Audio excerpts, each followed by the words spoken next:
Il faut faire la distinction entre les confessions religieuses au sein du corps du Christ et les sectes non chrétiennes et les autres religions.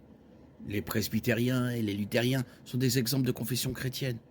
Les mormons et les témoins de Jéhovah sont des exemples de sectes, des groupes qui se disent chrétiens, mais qui nient un ou plusieurs des principes essentiels de la foi chrétienne.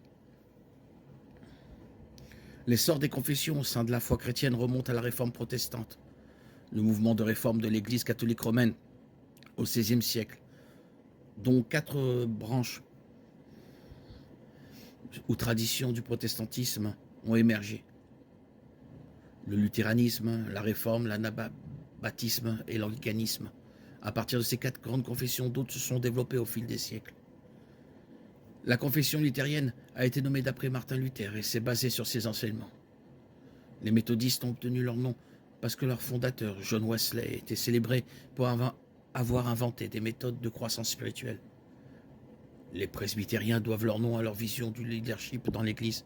Le mot grec pour ancien est presbytéros.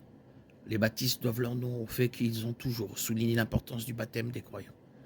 Chaque dénomination a une doctrine ou un accent légèrement différent des autres, comme la méthode du baptême, la disponibilité de la Sainte Seine pour tous, ou seulement pour ceux dont les témoignages peuvent être vérifiés par les dirigeants de l'Église, la souveraineté de Dieu contre le libre arbitre en matière de salut, l'avenir d'Israël et de l'Église, l'enlèvement pré-tribulationnel contre l'enlèvement post-tribulationnel, l'existence des dons, signes à l'ère moderne.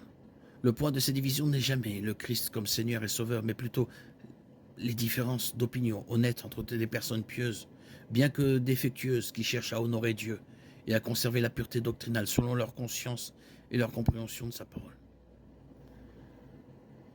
Cette séparation ne dispense cependant pas les chrétiens de leur dénomination. Les dénominations religieuses sont aujourd'hui nombreuses et variées.